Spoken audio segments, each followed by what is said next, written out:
الحمد لله الذي جعل الشمس والقمر بحسبان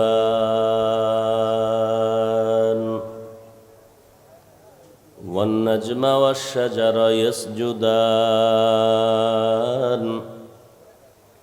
وفضل زمانا على زمان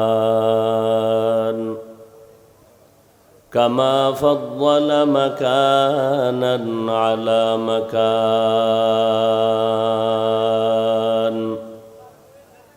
وإنسانا على إنسان ونشهد أن لا إله إلا الله وحده لا شريك له لا ضد له ولا ند له ولا مثل له ونشهد أن سيدنا وسندنا وحبيب ربنا وطبيب قلوبنا ومولانا محمدا عبده ورسوله الذي أرسله بالحق بشيرا ونذيرا وداعيا إلى الله بإذنه وسراجا منيرا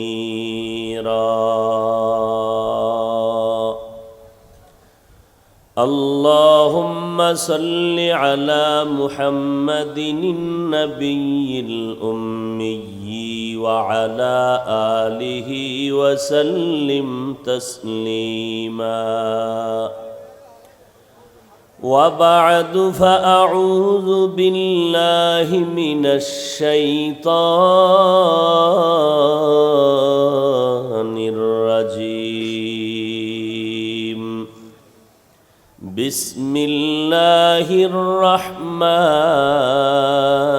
الرحيم الرحمن علم القرآن خلق الإنسان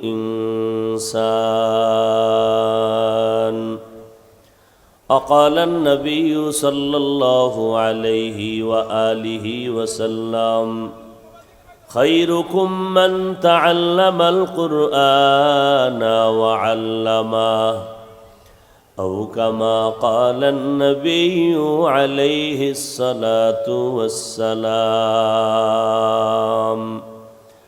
صدق الله مولانا العظيم وصدق رسوله النبي الأمي الكريم ونحن على ذلك من الشاهدين والشاكرين والذاكرين والحمد لله رب العالمين سبحانك لا علم لنا إلا ما علمتنا إنك أنت العليم الحكيم رب اشرح لي صدري ويسر لي أمري واحلل عقدة من لساني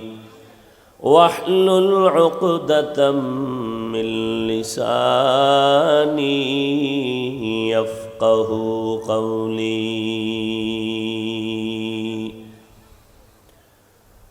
सूरज ने दिया अपनी शुआओं को ये पैगाम सूरज ने दिया अपनी शुआओं को ये पैगाम, दुनिया है अजब चीज़, कभी सुबह कभी शाम।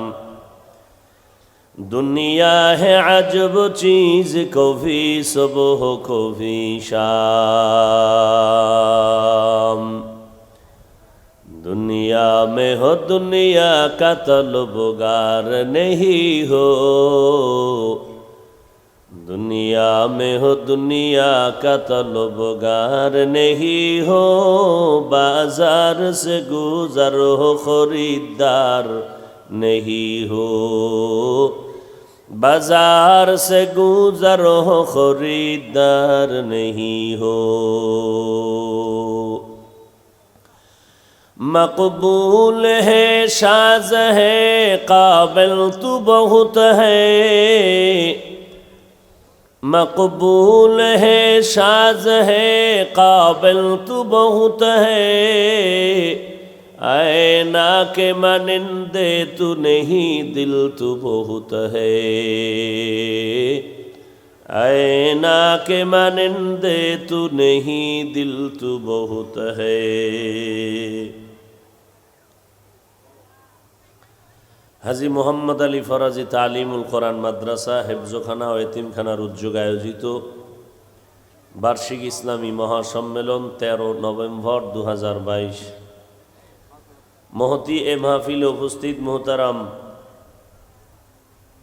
সম্মানিত সভাপতি বীর মুক্তিযোদ্ধা অধ্যক্ষ গিয়াসউদ্দিন আহমেদ চেয়ারম্যান সাহেব, প্রধান অতিথি জনাব আলহাজ নুরুন নবী চৌধুরী শাওন এমপি মহোদয়, অন্যান্য অতিথিবৃন্দ, হযরত উলামায়ে কেরাম, আল্লাহ পাকের দরবারে লাখো কোটি শুকর যে আল্লাহ পাক আমাদেরকে কর্মব্যস্ততার মধ্যে দিয়েও প্রচণ্ড রোদের তাপে হাজারো ব্যস্ততার মাঝে আল্লাহ হাজারো মানুষের মধ্য থেকে বাছাই করে মোহাব্বত করে আল্লাহ আমাদেরকে এই বেহেশতের বাগানে আসা বসার তৌফিক দান করেছেন।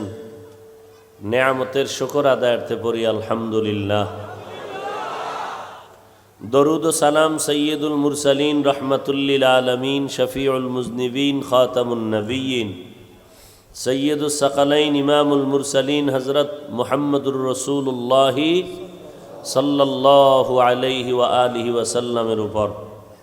সর্বোপরি শুকর যাদের অক্লান্ত পরিশ্রমের মাধ্যমে আজ এই সুন্দর আয়োজন, সময় পরামর্শ অর্থ দিয়ে দোয়া করে উপস্থিত হয়ে মাইক লাইট প্যান্ডেলের ব্যবস্থাপনার মাধ্যমে সহযোগিতা যারা করেছেন, এলাকার যুবক বৃদ্ধ ব্যবসায়ী শ্রমিক চাকুরিজীবী বিভিন্ন শ্রেণী পেশার মানুষ, জনপ্রতিনিধি, প্রশাসন, উলামায়ে হযরত আইম্মায়ে মাসাজিদ মাদ্রাসা কর্তৃপক্ষ প্রত্যেককেই আল্লাহ রাব্বুল আলামিনের খেদমতের বরকতে দুনিয়াতে শান্তি পরকালে মুক্তির ব্যবস্থা করে দিন। আল্লাহ পাক রব্বুল আলামিন দুনিয়ার জমিনকে এমনভাবে সাজিয়েছেন যে আল্লাহ প্রত্যেকটা সমস্ত মানুষকে আল্লাহ সৃষ্টির শ্রেষ্ঠ মর্যাদা দিয়েছেন, এটা সামষ্টিকভাবে। কিন্তু প্রত্যেকটা মানুষকে আল্লাহ পাক আলাদা আলাদা কিছু গুণ দান করেছেন, যেই গুণের দ্বারা ওই বান্দা তার নিজস্ব সম্মানকে বজায় রেখে দুনিয়াতে সম্মান নিয়ে চলতে পারে। কিন্তু এর পাশাপাশি প্রত্যেকটা মানুষের যেমন কিছু গুণ আছে, আল্লাহ নিজেই ওই মানুষের কিছু দুর্বল পয়েন্টও রেখে দিছেন। কেন? ওই গুণের কারণে সে যেন অহংকারী হইয়া না যায়। সবই যদি দুর্বল না থাকে বলবে আমার কেউরে দরকার নাই। আল্লাহ পাক একজনকে একদিকের অভিজ্ঞতা গুণ, অপর দিক থেকে তারে দুর্বল। আল্লাহ এভাবে ব্যালেন্স করে দিছেন। কেন? সামাজিক শৃঙ্খল আবদ্ধ রাখার জন্য, শান্তির নিরিখে জীবনযাপন যেন করতে পারে। এই জন্য যারা টাকাওয়ালা বড়লোক, এরা যদি মনে করে আমার টাকা আছে, বাড়ি গাড়ি সব আছে, আমি কোনো গরিবের দ্বার প্রান্তে দাঁড়াবো না, আল্লাহ বলে না, তোমাকে টাকা দিছি, কিন্তু তোমাকে চাল ডাল দেই নেই। গরিবকে চাল ডালের মালিক বানাইয়া, কর্মচারী বানাইয়া বসাইছি। তোমার টাকা তার পকেটে যাবে, তার হাতের কামাই করা, কষ্ট করা চাল ডাল তোমার ঘরে আসবে। ব্যালেন্স করে তোমার জীবনকে পরিচালনা করো, একে অপরের সহযোগী হও, কেউ কারো প্রতিপক্ষ নয়, দুশ্মন নয়। এমবিবিএস ডাক্তার FRCS সার্টিফিকেট নিল। আপনাদের লালমোহন শহরে এমবিবিএস ডাক্তার আছে না? একজন না অনেক। এখন এক একজনের কোয়ালিটি, সবাই সার্টিফিকেটধারী ডাক্তার, চেম্বারে বসে আছেন, কিন্তু একজনের অভিজ্ঞতা নাক কান গলা, আর একজনের অভিজ্ঞতা মেডিসিন। এখন নাক কান গলাওয়ালার কাছে গিয়া যদি পেটের রুগী বলে, স্যার আমার পেট ব্যথা ভালো করে দেন, তো নাক কান গলাওয়ালা বলবে, এ বিষয়ে আমি দুর্বল, আমি পেটের ডাক্তার না, তোমরা মেডিসিনের ডাক্তারের কাছে যাও। আবার মেডিসিনের ডাক্তারের আল্লাহ একদিকের গুণ দিছে, অন্য দিকটা দুর্বল, নাক কান গলার কাছে। কথা ঠিক না? আমারে বয়ানে লাগাই দিয়েছেন, আমি বয়ান করতে পারবো ঘন্টাকে ঘন্টা, কিন্তু প্যান্ডেল সাজানো, এর খরচ দেওয়া, এটা আমার দ্বারা সম্ভব না। তাহলে বয়ানের লাইনে আল্লাহ আমাকে গুণ দিছেন, অন্য লাইনে আল্লাহ আমারও দুর্বল রাখছেন। আবার প্রশাসন, তারা যদি বলে সব অ্যারেঞ্জ কমপ্লিট, প্রশাসন বলবে আজকে ওয়াজ হবে না, আমার বয়ান চলবে। কথা বলেন না কেন? তাহলে একে অপরের সহযোগী। এর দ্বারা ফায়দা কি? আমি বয়ান করিয়া যেই সওয়াব পাবো, আপনারা বয়ান শুনিয়া যেই সওয়াব পাবেন। এই বয়ান অ্যারেঞ্জ করতে গিয়া প্রশাসনের একজন ব্যক্তি, ওসি, ডিসি, এসপি অথবা এমপি সাহেব, চেয়ারম্যান সাহেব সহযোগিতা করছেন যে হ্যাঁ মাহফিল হোক। এরা না আইসাও আমরা এখানে এসে বয়ান শুনে যেই পরিমাণ বরকত পাবো, তারা শুধু যে একটু অনুমতি দিলেন, সহযোগিতা করলেন, এই সহযোগিতায় তারাও এর সব পেয়ে যাবে।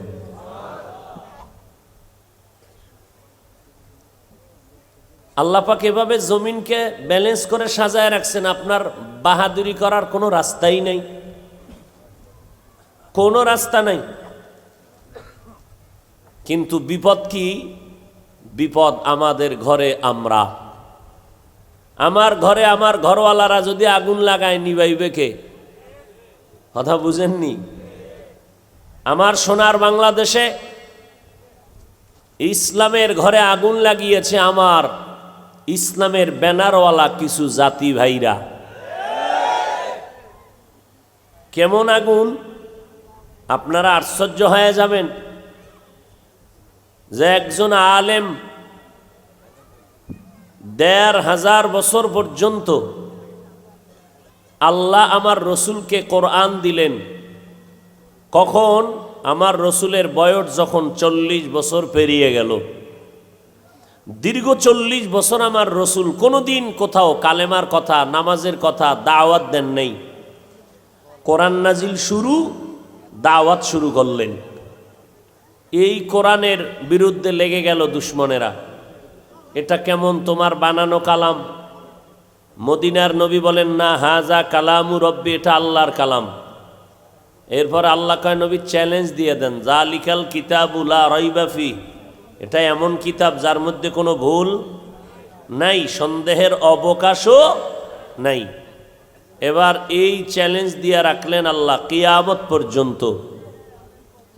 আজ ১৫০০ বছর পর্যন্ত ইসলামের বিপরীত লাইনের পণ্ডিতেরা যথেষ্ট পরিমাণ তালাশ করলো কোরআনে কোনো ভুল পাওয়া যায় কিনা। আপনাদের জানা থাকলে বলেন, আজও পর্যন্ত কেউ কোরআনের ভুল বের করতে পেরেছে? পারে তো নাই। ওই বরং অনেক বাহাদুরেরা ভুল বের করতে গিয়া তারা মাথা নত করে কালেমা পড়ে মুসলমান হয়ে গেছে। কথা ঠিক? কিন্তু আজ মুসিবত আমাদের, যেই কোরআনের মধ্যে ১৫০০ বছর পর্যন্ত আল্লাহর কোরআনের কোনো ভুল কেউ বের করতে পারে নাই। আজ আমার সোনার বাংলাদেশে মহা এক পণ্ডিতের জন্ম হয়েছে, ইসলামের ব্যানার লাগাইয়া মাওলানা নামের টাইটেল লাগাইয়া বলে কোরআন শরীফের মধ্যে ভেজাল।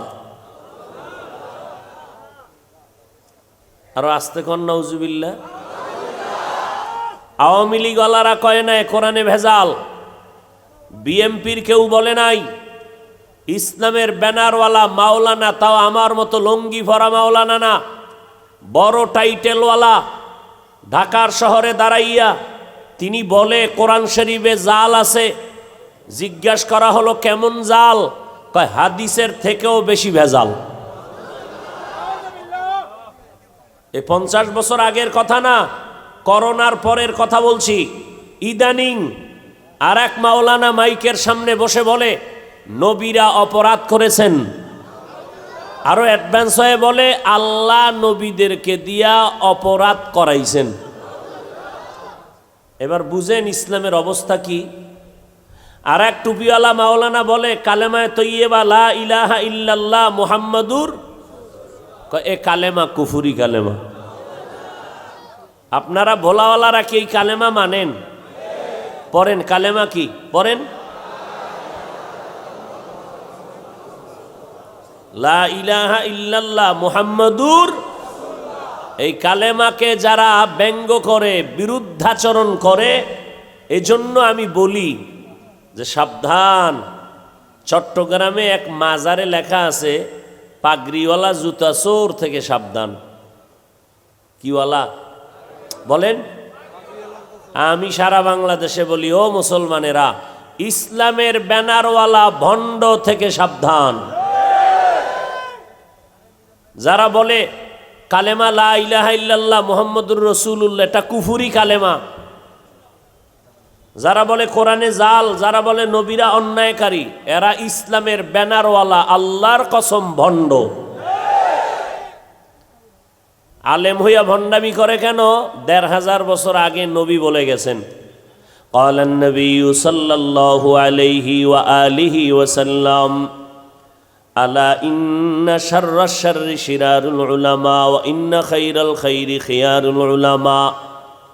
এরে দুনিয়ার উম্মতের দল, জমিনের মধ্যে আমি মুহাম্মদ বিদায়ের পরে তোমরা কার অনুসরণ করবা, কার পরামর্শ নিয়ে তোমরা ইসলামের উপরে আমল করবা? আমি মুহাম্মদের একদল বন্ধু জমিনের মধ্যে থাকবে, ওই বন্ধু দলের নাম হলো উলামায়ে আহলে হক। কি নাম? কি নাম?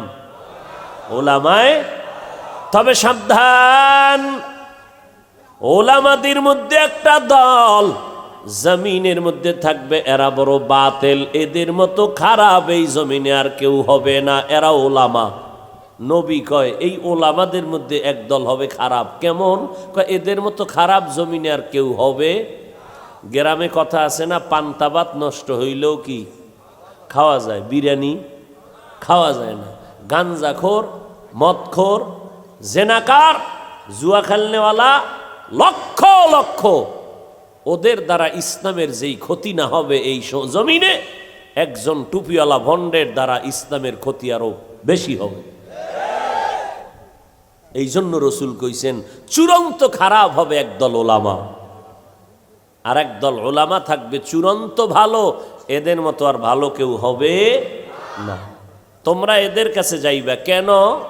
আল্লাহ সেই কেনর জবাব দিতে গিয়া এখানে বলেন আর রহমান আল্লামাল কুরআন খালাকাল ইনসান। আমার নবী কোরআন পাইয়া উম্মতের কাছে ঘুরেন আর দাওয়াত দেন, কোরআনের তেলাওয়াত করেন। ও মুশরিকের দল, তোমরা এক আল্লাহর ইবাদত করো, তোমরা আল্লাহর ইবাদতে নিজের জীবনকে চালাও। মুশরিকরা প্রশ্ন করে মুহাম্মদ এক আল্লাহর পরিচয় কি দাও?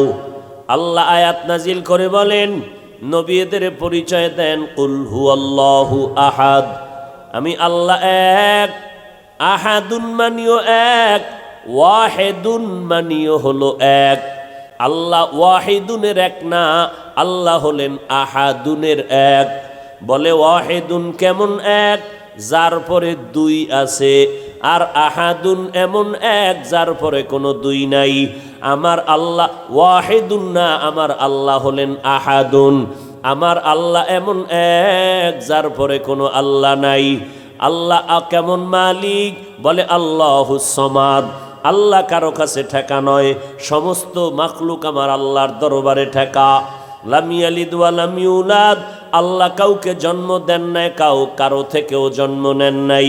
ওয়া লাম ইয়াকুল্লাহু কুফুয়ান আহাদ, আমার আল্লাহ পাকের মতো জমিনে আর কেউ নাই। গুণের মতো কারো গুণ নাই, ক্ষমতার মতো কারো ক্ষমতা নাই। কেউ যদি মনে মনে ভাবে আল্লাহর মতো আরো আল্লাহ, আল্লাহর সহযোগিতায় আর একজন, আল্লাহর গুণের মতো অমুকের গুণ মালিক, আল্লাহর গুণের মতোই লোকটা আল্লাহর গুণের মতো মালিক, এর নাম শিরিক। যারা শিরিক করবে এদের নাম হবে মুশরিক। আল্লাহ বলেন মুশরিকদের পরিণাম ফল হলো জাহান্নাম। আল্লাহর নবী এক আল্লাহর দাওয়াত দেন, আবার মাঝে মাঝে ডাকেন কুলিদুল্লাহ আও বিদউর রহমান। এক আল্লাহর ইবাদত করো, রহমানের দিকে ফিরে আসো। আবার মুশরিকরা কয়েকবার বলো আল্লাহ, একবার বলো রহমান। রহমানের পরিচয়টা দেও। এবার আমার আল্লাহ রহমানের পরিচয়টা দিয়ে বলতেছেন আর রহমান আল্লামাল কুরআন খালাকাল ইনসান। নবী আপনি বলে দেন আমি কেমন রহমান। কোরআন শিক্ষা দিয়েছি, মানুষ সৃষ্টি করেছি। আল্লাহ কেমন রহমান, কোরআন শিক্ষা দিয়েছেন, মানুষ সৃষ্টি করেছেন। আল্লাহর বলার বাচন ভঙ্গিটা আমাদের বাস্তবতার সাথে একটু কেমন যেন উল্টা হয়ে গেল। আমরা দেখি দুনিয়াতে আসছি আগে, কোরআন শিক্ষা করছি পরে। দুনিয়াতে আসছি আগে, আমাদের সৃষ্টি আগে, আমাদের শিক্ষা পরে। আল্লাহ বলে না, আমি আগে তোমাদেরকে কোরআন শিখাইলাম, তার উপরে মানুষ বানাইলাম। আল্লাহ উল্টা বললেন কেন? আল্লাহ উল্টা বলার কারণ কয়েকটার মধ্যে এক কারণ, জগতের সব মুমিনের ইমানটারে পরীক্ষা করতে চান। এই মুমিনের দল, আমার কথা অনেক সময় উল্টা হবে, লাইন হবে। বলো তুমি আমার কথা বুঝে আসলে মানবা, নাকি বুঝে না আসলেও মানবা? যেই বান্দা বলে আল্লাহর কোরআন বুঝে আসলেও আমি মানি, বুঝে না আসলেও মানি, তুমি যদি রিক্সার ড্রাইভারও হও তোমার ইমানটা তাজা। আর যে বলবে আমি আল্লাহর কোরআন বুঝলে মানি, না বুঝলে মানি না, ওই বান্দা যত বড় পাগড়িওয়ালা হোক না কেন, বান্দা তাজা বেঈমান। আল্লাহ পাক সব কথা বুঝার মেধা আল্লাহ দেন নাই। আমগো মাথার ভিতরে মেমোরি কার্ড আছে, মেমোরির মধ্যে আবার জিবি আছে না নাই? কথা হয় না। মেমোরি দেখতে সাইজ সব এক, 1 জিবি মেমোরির সাইজ, 8 জিবি মেমোরির সাইজ, এই যত বড় বড় মেমোরির জিবি সব সাইজ কি দেখতে, ডিজাইনও এক, ভেতরের কারবার এক নি। ঠিক আল্লাহ মানুষগুলো বানাইছেন, বডি ফিটনেস মাথার সাইজগুলো সব এক, কিন্তু ভেতরে মেমোরির জিবি আলাদা। কোনো বান্দার মেমোরির জিবি 1, কোনো বান্দার মেমোরির জিবি 4, কোনো বান্দার ভেতরের মেমোরির জিবি 8। এইভাবে আল্লাহ দিছেন। এই কারণে আমাদের মধ্যে বুঝের ব্যবধানের কারণে মতনৈক্য। এক আলেম একভাবে কয়, আর একজন আলেম আর একভাবে কয়। কারণটা কি? সবার মেমোরির জিবি সমান না। তবে বান্দা মেমোরির জিবি 1 জিবি হোক না কেন, বান্দা কন্ট্রোলিং পাওয়ার নিয়ে যদি চলতে থাকে, কোনো দিন 8 জিবি মেমোরি হ্যাং হবে না, 1 জিবিটাও হ্যাং হবে না। হ্যাঁ, যদি কন্ট্রোলিং পাওয়ার হারাইয়া 1 জিবি ধাক্কা দিয়া কয় আমার পাওয়ার কম নি, আমি 4GB থেকে বড় পাওয়ারওয়ালা। এবার 4GB ডাক দিয়ে কয়, যতই পাওয়ার দেখাও, আমার ভিতরে যেই মেডিসিন আছে এটা 1GB মধ্যে তোমার নাই। তুমি যতই বাহাদুরি করবা, তোমার সাইজ আর আমার সাইজ এক, কিন্তু ভেতরের কারবার তোমার এতটা দুর্বল। আমার 4GBর গান তোমার 1GBর মধ্যে যদি ঢুকাইয়া চ্যালেঞ্জ দিতে চাও, কিছু দূর বন্ধ হয়ে তুমি হ্যাং হয়ে পড়ে থাকবা, মেমোরিটা নষ্ট হয়ে যাবে। আল্লাহ তাআলা বলেন, আমি যারে যেই পরিমাণ জিবি দিলাম, জ্ঞান দান করলাম, ওই জ্ঞানটাকে ব্যালেন্স করে চলো। তোমার থেকে যিনি বেশি বুঝে তারে সম্মান করো, যেই ব্যক্তি কম বুঝে তারে তুমি তুচ্ছ মনে না করিয়া তারও মহব্বত করো। কিন্তু যদি তোমার বেশি জ্ঞান হওয়ার কারণে তুমি দুর্বল জ্ঞানওয়ালাদেরকে বলো ওরা মানুষই না, তুমি যদি মনে করো তোমার এলেম আছে, তোমার এলেমের কারণে তুমি নামাজ পড়ো, বেনামাজিরে যদি বলো তোমার মতো খারাপ কেউ নাই, বান্দা তুই নামাজ পড়িয়াও আল্লাহর রাস্তার বাইরে চলে গেছো। নামাজ পড়িয়া আর একটা বেনামাজিরে যদি গালি দেয়, হিংসা করে, তো ওই বান্দার নামাজ পড়িয়াও আল্লাহর রহমত থেকে দূরে। কথা বুঝাইতে পারছি কি? নামাজ না পড়াই ভালো। আরে নামাজ পড়নেওয়ালা ব্যক্তি বেনামাজিকে যদি হিংসার নজরে দেখে, তাহলে ওই বেনামাজির তুলনায় নামাজ পড়িয়াও যে অহংকার করলো, ওই বান্দা নামাজ পড়িয়াও আল্লাহর দরবার থেকে দূরে। আর বেনামাজি ও আল্লাহর রহমতের কাছে তওবা করলেই জিন্দেগির সব গুনাহ মাফ। আজ আমাদের ভেতরে এই ব্যালেন্স নাই, কন্ট্রোলিং পাওয়ার নাই। এই জন্য ছোটরা বড়কে দেখ সম্মান করতে জানি না, বড়রা ছোটকে মহব্বত করতে জানি না। এটা আমি ইসলামের লাইনের হিসাব করতেছি, ওই বাইরের চিন্তা করে লাভ নাই। আমাকে আলেমল আমাদের যে হালাত, এক হুজুর কালা চশমা লাগায় শুধু চেয়ারে বইলেই দেখে জগৎটাই কাফের। কথা কয় না কেন? কাফের ছাড়া কোনো কথা নাই। তাবলিগওয়ালারা কাফের, দেওবন্দিওয়ালারা কাফের, হাটাজারি হুজুরে নাকি অল থেকে ডাক দিছে বল লেগে, হুজুরে বলে ফলাই গেছি। কিতনা বড় দাজ্জাল, কিয়ামতের আলামত। এই জন্য রসুল বলছেন, ওলামাদের মধ্যে সবাই কি ভালো? চূড়ান্ত খারাপ হবে একদল ওলামা। আল্লাহ হেদায়াত দান করুন। আর ও মোহব্বতে বলে তো আল্লাহ উল্টা বলছেন, আর রহমান আল্লামাল কোরআন খলাকাল, আমি কেমন রহমান, কোরআন শিখাইয়া মানুষ বানাইছি। আর আমাগো বাস্তবতা কি, আমরা আগে জন্ম নিয়া কোরআন শিখছি। আল্লাহ উল্টা বললেন কেন? মুফাসসিরিনে কেরাম তার জবাব দিয়ে বলেন, আল্লাহর কাছে সব মানুষের দাম নাই। জমিনে সব মানুষ জান্নাতে যাবে না। বলে কোন মানুষের দাম? আল্লাহর কাছে একদল মানুষের দাম, আর কোনো মানুষের দাম নাই। যেমন একদল মানুষ আছে দুনিয়ায় বংশগত মানুষ, আর একদল মানুষ আছে দুনিয়ায় জন্মগত মানুষ, আর একদল মানুষ হলো গুণগত মানুষ। আল্লাহর দরবারে জন্মগত মানুষের মূল্য নাই, আল্লাহর দরবারে বংশগত মানুষের কামিয়াবির দরজা খোলা নাই। আল্লাহ পাকের দরবারে একমাত্র গুণগত মানুষের দাম। গুণগত মানুষের কেমন দাম?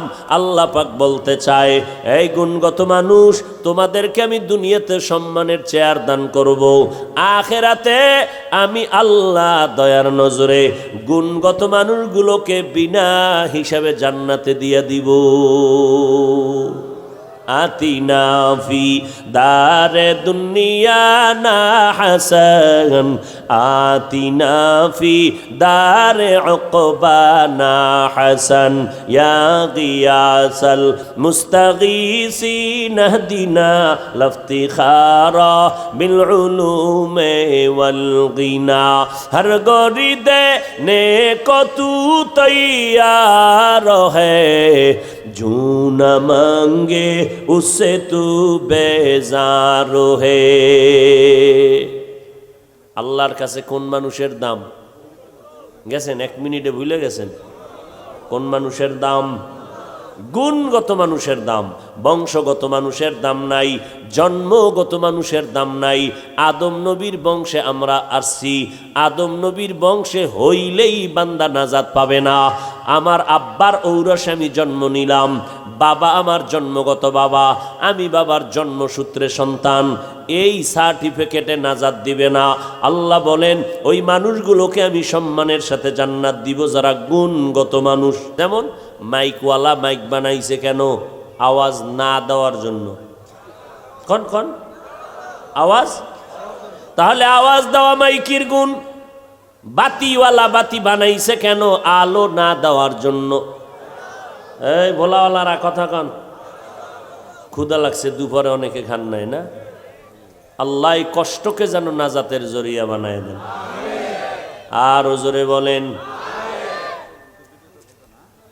বাতিওয়ালা বাতি বানাইছেন আলো দেওয়ার জন্য, তো আলো দেওয়া বাতির গুণ, আওয়াজ দেওয়া মাইকের গুণ। পাখাওয়ালা পাখা বানাইছে বাতাস দেওয়ার জন্য, বাতাস দেওয়াটাই পাখার গুণ।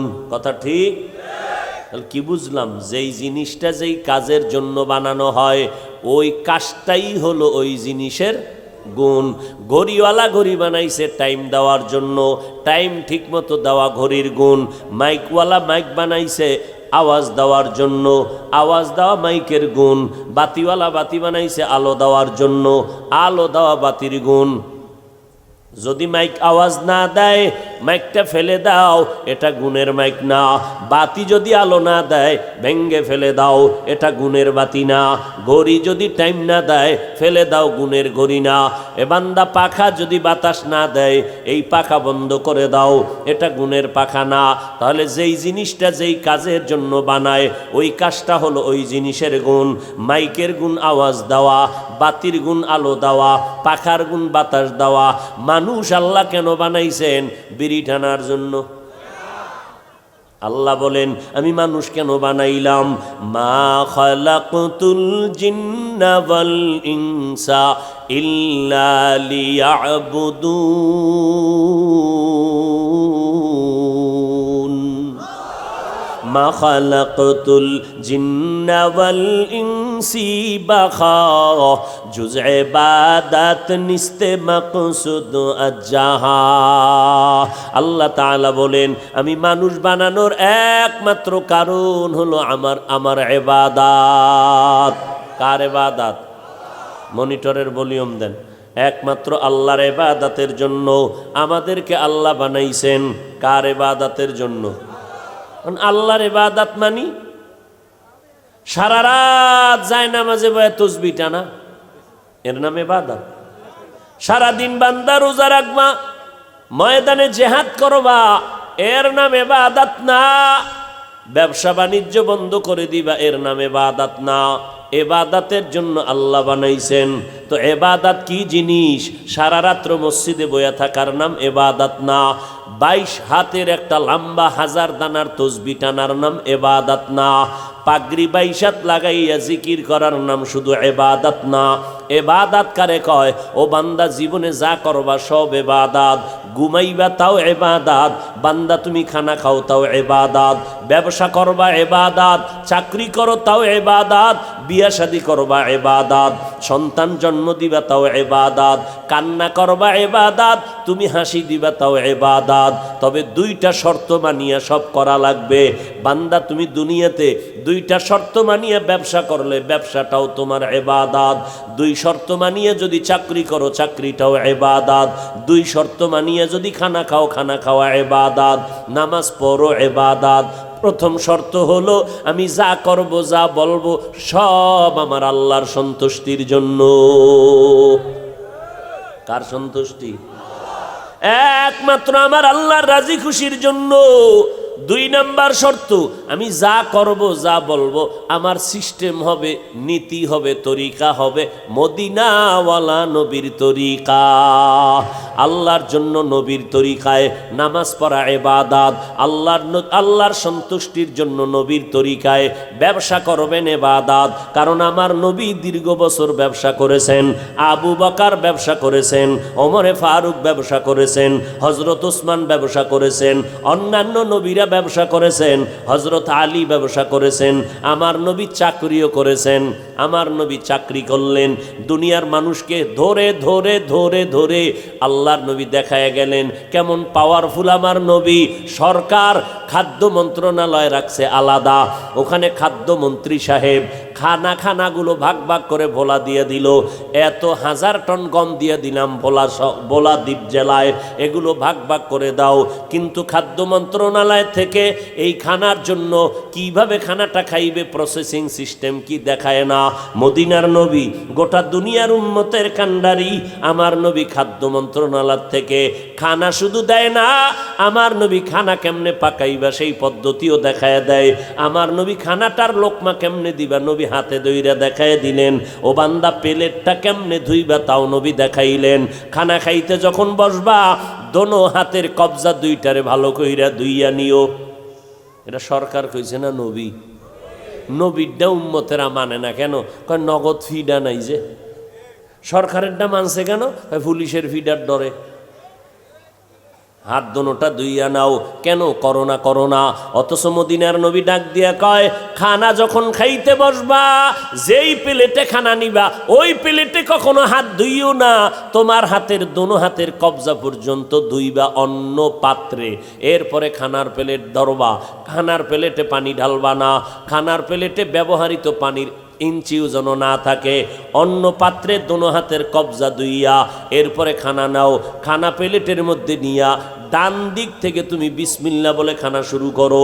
খানা যখন শেষ হয়ে যাবে তখন খানার প্লেটে তুমি আবার হাত ধুইও না, আবার তোমার দোনো হাতের কবজা পর্যন্ত তুমি অন্য পাত্রে ধুইয়া নাও। আমার নবী এক একটা করে সুন্নত দেখাইয়া গেলেন। বিজ্ঞানীরা আজ 1500 বছর আগের নবীজির সুন্নতগুলো গবেষণা করতেছে। আমার নবী মেসওয়াকের অর্ডার দিলেন কেন? আমার নবী খানার প্লেটটা চেটে খাইতে বললেন কেন?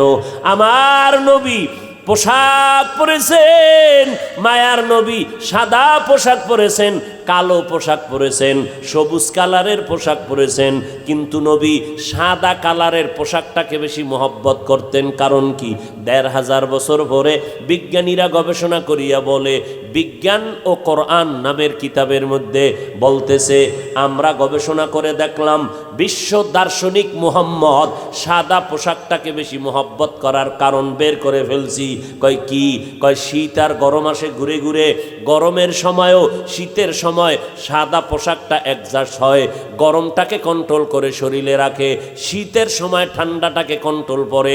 এইটা সবুজ কালারের মধ্যে নাই, এটা কালো কালারের মধ্যে নাই, সাদা রঙের মধ্যে এইটা আছে। এই জন্য যারা সৌদি আরবে গেছেন, আমরা গেছি আরব বহির্বিশ্বে, আমরা সৌদি যখন গেলাম দেখলাম সৌদি আরবের বড় বড় যারা মানুষ শেখরা এমন মোটা মোটা মোটা মোটা জামা পরে সাদা কালারের, একটা লাল রুমাল মাথায়, এই আবার সাদা রুমাল দিয়ে চলে। আরে আমরা পাতলা জামা পরি, গরমে সহ্য করতে পারি না, ঘাম, হাত পা ফেটে যায়, ঠোঁট ফেটে যায়, আর ওরা মোটা মোটা সাদা জামা পরিয়া চলে। ওদের কোনো ঘাম নাই, ওদের কোনো পেরেশানি নাই, রৌদ্র ঠাডা ভাঙ্গা রোদের মধ্যে ওরা চলতেছে। মদিনার নবীর 1500 বছর আগের সেই সুন্নত আমার নবী সাদা পোশাকটা পছন্দ করেছেন। কারণ প্রচণ্ড গরম যদি হয় সাদা কালার কন্ট্রোল করে শরীরের মধ্যে মেশিন করে দিবে, আবার প্রচণ্ড ঠান্ডাও যদি হয় সাদা পোশাক কন্ট্রোল করে তোমার শরীরের সাথে মেশিন করবে। এটা অন্য কালারের মধ্যে নাই। হুজুরের কথা যদিও মানবা না, বিজ্ঞানীদের কথা না মানলে তো তুমি মানুষই না। হুজুর গোনা মাঝে মাঝে তুমি না মানলে কেউ অমানুষ বলবে না, বিজ্ঞানীদের থিওরি না মানলে তো অমানুষ বলবে। এরে নবীর উম্মতের দল, আমার নবী সাহাবায়ে কেরামদেরকে ধরে ধরে দেখায় দিলেন। নবী বলেন এবাদত করো, আল্লাহ এবাদতের জন্য পাঠাইছেন। চাকরি করবা তাও এবাদত, স্কুলে পড়ো এবাদত, ডাক্তারি পড়ো এবাদত, কলেজের মধ্যে ভার্সিটিতে পড়ো এবাদত, ইঞ্জিনিয়ারিং পড়ো এবাদত। আমরা অনেকে মনে মনে ভাবি মাদ্রাসায় না পড়লে বুঝি এবাদত হবে না, কোরআন হাদিসের আলেম না হইলে বুঝি আমরা ধ্বংস হয়ে যাব। না, আমার এই জমিনের মধ্যে বহু ডাক্তার, ইঞ্জিনিয়ার, প্রফেসর আছে, 5 বেলার নামাজি, দেখলে মনে হয় যেন লালমোহন কেন্দ্রীয় মসজিদের খতিব। আছে না নাই? কয় যে এই সুন্দর আমল পাইল কই? এটাও একটা জানার বিষয়। এটা কলেজের বই পইরা পায় নাই, ভার্সিটির বই পড়ে পায় নাই। একমাত্র বান্দা ডাক্তারি পড়ার পাশাপাশি কোরআনের সাথে সম্পর্ক লাগায় দিয়েছে। এই জন্য আল্লাহ পাক বলেন, আমি ইবাদতের জন্য মানুষ বানাইলাম। মানুষের গুণের নাম হলো ইবাদত, মানুষের গুণের নাম ইবাদত। বান্দা নবীর তরিকায় আল্লাহর সন্তুষ্টির জন্য যদি কান্না করো তাও ইবাদত, নামাজ পড়ো ইবাদত, নামাজ না পড়াটাও ইবাদত, রোজা রাখা ইবাদত, রোজা না রাখাটাও ইবাদত। এতটুকু বয়ান শুনে যদি কেউ বাড়ি যায় তা তো কাম সারছে। কি যে হাফিজ সাহেব আজকে ভোলা এসে নতুন ফতুয়া দিছে, নামাজ না পড়াও ইবাদত। আর কোন চোরার ঘরের চোরা মিডিয়াওয়ালারা এরা যদি এটার খালি কাটিং করে ছাইরেই দিতে পারে, তাহলে কালা চশমায় আমারে কাফের কইতে আর বিসমিল্লাহ পড়বেনি? হ্যাঁ, হায় হায় হায়, কথা শেষ না, আরো আছে তো, ফিনিশিং দিতে হবে না? নামাজ পড়া যেমন ইবাদত, নামাজ না পড়াও ইবাদত। কেমন? নামাজ পড়বা ইবাদত, সূর্য যখন ডুবে তখন নামাজ পড়া ইবাদত, সূর্য যখন উঠে তখন নামাজ পড়া ইবাদত। না কেন? নবীজির তরিকায় নাই। আচ্ছা, একজনে মাগরিবের নামাজে দাঁড়াইয়া 3 রাকাত পড়বে ফরজ, 2 রাকাত সুন্নত। আচ্ছা, 3 রাকাতে দাঁড়ায় চিন্তা করলো বেজোর ফইরা লাভ কি? 2টা সেজদা বাড়াইয়া আল্লাহরে দেই, 4 রাকাত পইরা হবে? কেন? লোকটা তো নামাজ পড়ছে, গান গায় নাই, সেজদা দিছে আল্লাহরে, মাজারে না, তারপরে গুনাহ হবে কেন? নবীজির তরিকায় নাই। শর্ত কিন্তু 2টা। নবীর তরিকায় আল্লাহর সন্তুষ্টির জন্য নামাজ পড়া যেমন ইবাদত, না পড়াটাও। রোজা রাখা ইবাদত, না রাখাও। একজনে 30 রোজা রাখা আবেগে এত পাগল, ঈদের দিনও রোজা, সওয়াব হবে না গুনাহ? কেন? ওই দিন, ঈদের দিন রোজা না রাখা ইবাদত। সূর্য ডুবার সময় নামাজ না পড়া ইবাদত। কথা ঠিক না? সব হতে হবে 2 শর্ত, আল্লাহর জন্য, নবীর তরিকায়। ওই তরিকায় আপনি বাথরুমে যাবেন সওয়াব, ব্যবসা করবেন সওয়াব, চাকরি করবেন সওয়াব, কলেজে পড়বেন সওয়াব। কলেজে কেন পড়েন? ডাক্তারি। কেন? উম্মতের চিকিৎসা করার জন্য। উদ্দেশ্য খারাপ?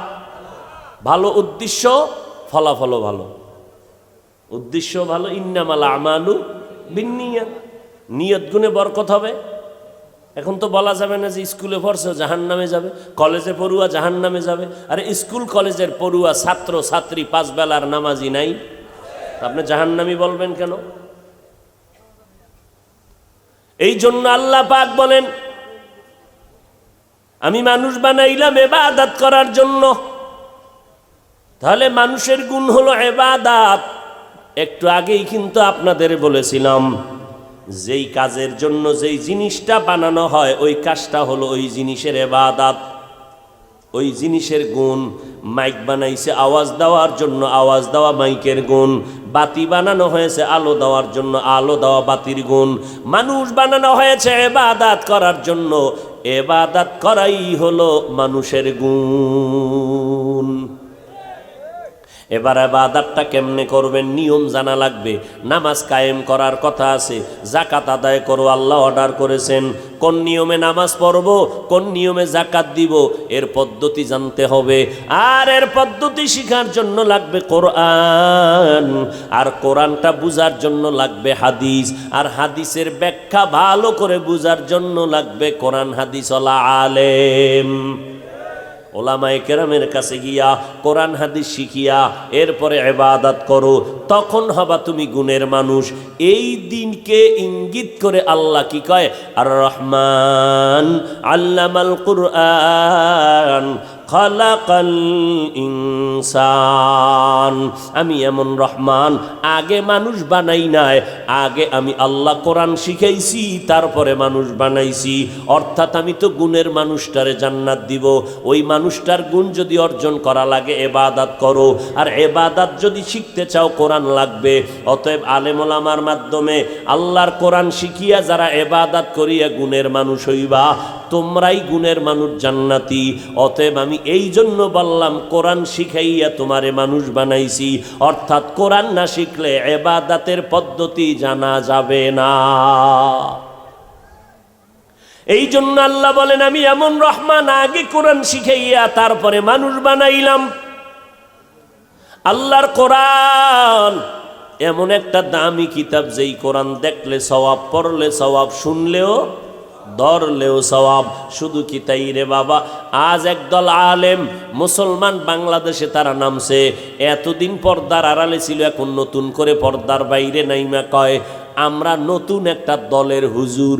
আপনাদের দলের নাম কি? আমগো দলের নাম হলো আহলে কোরআন। কি নাম? এই বলাইয়ে পড়বে, টের পাইবেন কিছুদিনের মধ্যে। গাজীপুর চৌরাস্তা ঢাকায় বিশাল বড় অফিস করছে, দলের নাম দিছে আহলে কোরআন। কি ভাই আপনি আহলে কোরআন নাম কেন দিলেন? কয় আমরা একটা হাদিসও মানি না, শুধু কোরআন মানি। এই দলের অলারা কয় কোরআনের অর্থ যদি না জানো পড়িয়া কোনো লাভ নাই, কোরআনের অর্থ না জেনে পড়ে লাভ নাই। মদিনার নবী বলেন উম্মতেরা, তুমি যদি আল্লাহর মোহাব্বত নিয়া কোরআনের অর্থ জানো আর না জানো, মোহাব্বতে যদি জবান থেকে উচ্চারণ করো আলিফ লাম মিম, নবী বলেন সাথে সাথে তোমার আমল নামায় 30টা নেক দেওয়া হবে। এক একটা অক্ষরে 10টা করে নেক পাইলা। অর্থ জানো আর না জানো। শুধু কি তাই, আমি স্টেজে বইয়া কোরআন তেলাওয়াত করব, আপনারা মোহাব্বতে চুপচাপ বইসা শুনবেন।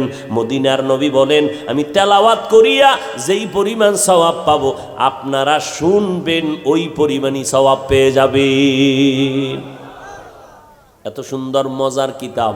এখন যদি কেউ বলে অর্থ না জানিয়ে কোরআন পড়লে লাভ নাই, তাহলে বুঝতে হবে এরা ইসলামের ব্যানারওয়ালা বাতিল।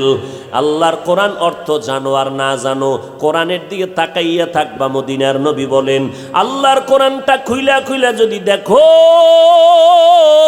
এটা আমার মালিকের কালাম। মদিনার নবী বলেন যদি তাকাইয়া মাওলার কোরআনটা শুধু দেখো, মরণের আগে চোখের পাওয়ার নষ্ট হবে না। ই কালামে জিন্দা কুরআনে হাকিম, হিকমতে উলা ইয়াজালসতু কদিম, জামিউল ইলমি ফিল কুরআনে হাকিম, তাকাসারাত আনহু আফহামুর রিজালি। দেখছেন নি মাওলার কোরআন? আমরা বাংলা ভাষা শেখার জন্য ছোটবেলায় একটা বই পড়ছিলাম, আপনারা নাম জানেননি বইটার? কি? আদর্শ লিপি, স্বরবর্ণ ব্যঞ্জন বর্ণ, পৃষ্ঠা সংখ্যা মাত্র 10। ওই বইটা পড়িয়া আমরা বাংলা শিখলাম। আপনাদের কাছে জিজ্ঞাসা করি, জানা থাকলে জবাব দিবেন। আমার সোনার বাংলাদেশে আদর্শ লিপির একজন মুখস্থ হাফেজ পাবেননি? নাই। গীতার হাফেজ নাই, মহাভারতের হাফেজ নাই, তাওরাতের হাফেজ নাই, বাইবেলের হাফেজ নাই, কোরআনের হাফেজ একজন। ঘরে ঘরে কোরআনওয়ালা হাফেজ। মাদ্রাসায় গিয়ে এক ছেলে কয় হুজুর আপনার মাদ্রাসায় পড়বো। আগে কই পড়ছো? কয় আগে কলেজে পড়ছি। এখন কেন মাদ্রাসায়? কয় এখন দিলটা নরম হয়ে গেছে, ওই লাইনে যাব না। কি পড়বি মাদ্রাসায়? কয় আমি কোরআন মুখস্থ করব, হাফেজ হব। বয়স কত? কয় বয়স আমার 18। আমি বললাম গেট আউট। কয় কেন হুজুর? আল্লাহর কোরআন শিখতে চাই, আপনি গেট আউট বলেন কেন? আমি বললাম কোরআন শিখা এক জিনিস, কোরআন মুখস্থ কইরা সিনায় রাখা আর এক জিনিস। তোর 18 বছর বয়স, আমাদের জগতের হেফজখানায় কোনো নিয়ম নাই। বেশি বয়সের সন্তানের হেফজোখানায় ঢুকানো নিয়ম কি তাই? হেলে হুজুর, আরে বাবা তুমি যদি কোরআন শিখাইতে চাও, তোর ছোট ভাই যদি থাকে 8 বছর 9 বছর, ওরে পাঠায় দে, কারণ কোরআনটা ওর সিনার মধ্যে মাওলায় ঢুকাইয়া রাখবে। এই জন্য তাকাইয়া দেখছেননি 8 বছরের সন্তানটা আমাদের হেফজোখানায় যখন ঢুইকা গেল, মাত্র 6 মাসে পুরা 30 পারা কোরআনের হাফেজ হয়ে গেছি। আমার দেশে বাংলাদেশে আছে না নাই? ভাইরা আমার, এই যে ছোট ছোট বাচ্চা, 8 বছরের বাচ্চা 6 মাসে হাফেজ হইল, সিনার মধ্যে 30 পারা কোরআন ঢুকাইয়া দিছে কে? আপনার আব্বাজান? কে ঢুকাইছেন? আল্লাহ ঢুকাইলে আপনি হেফজোখানার বিরুদ্ধে লাগছেন কেন? লাগছেনি? কি ব্যাপার? কয় হাফেজদেরকে, বাচ্চাদেরকে এত চাপ দিলে পঙ্গু হয়ে যাবে। আরে আরে মাওলায় কোরআন আর সিনায় ঢুকায়, 18 বছরদার মধ্যে ঢুকে না, অর্ধায় ঢুকে কেন? কারিশমা কার? কুদরত কার? আপনার সমস্যা কি? আপনি কেন বলেন হেফজোখানায় পড়াইয়া বাচ্চা নষ্ট হয়ে যায়, ব্রেন নষ্ট? কার নষ্ট হয়েছে? আসলে বিষয় ওটা না। কোরআনের বিরোধিতা করবে বেঈমান, টুপি মাথায় দিয়া ইসলামের ব্যানারে বয়ে যদি হেফজোখানা নিয়ে কেউ মন্তব্য করে, বুঝতে হবে হুজুর ঠিক, তবে আহলে হক হুজুর নয়। আল্লাহ হেদায়েত দান করেন। সেই কোরআন দুনিয়াতে আছে, দাম আছে না নাই? কি বলেন, আছে না নাই? আল্লাহর কোরআনের কারণে কি পরিমাণ সম্মান, এর কোনো সীমানা নাই। সেই কোরআনের মাদ্রাসা, আজকে সেই আয়োজন মাহফিল, আপনারা খুশি না বেজার? নিজে কোরআন পড়েন, যদি না পারেন সন্তানেরে পড়ান। নামাজ পড়তে কোরআন লাগবে, কমপক্ষে 10টা সূরা শুদ্ধ করে পড়বেন, কারণ নামাজ ভঙ্গের কারণ 19টা, এর মধ্যে সব থেকে বড় কারণ কেরাত যদি অশুদ্ধ হয় নামাজ হবে না। এই জন্য 10টা সূরা শুদ্ধ করে নেন। ভালো ভালো কোরআন শুদ্ধ যারা তেলাওয়াত করে, এদের ইউটিউবে আছে না তেলাওয়াত, মাঝে মাঝে শুনবেন, ঘুমের আগে 10 মিনিট শুনবেন, এরকম কয়েকদিন শুনবেন। মোহাব্বতের কোনো আলেম থাকলে তাকে বলবেন, হুজুর শুনেন আমার সূরাটা ঠিক আছে নি, আল্লাহ আপনার মর্যাদা বাড়ায় দিবে। আর সেই মাদ্রাসা টিকাইয়া রাখার জন্য আমাদের দোয়া দরকার আছে না নাই? সহযোগিতার দরকার আছে না নাই? আল্লাহর কাছে দোয়া করি, সহযোগিতাও করব। আপনারা মোহাব্বতের সাথে বিসমিল্লাহ বলে পকেটে হাত দিয়া 1000, 500, 200, 100 মায়ের সওয়াব, বাবার কবরের সওয়াবের জন্য দান করলে 4টে পুরস্কার: হায়াত বাড়ে, মুসিবত দূর হয়, কামাই রুজিতে বরকত হয়, কবরের আযাব মাফ হয়। আপনাদের কাছে দায়িত্বশীলরা ব্যাগ রুমাল নিয়ে যাবে, আপনারা নগদ বিসমিল্লাহ বলে পকেটে হাত দিয়ে যা পারেন সবাই পকেটে হাত দেন।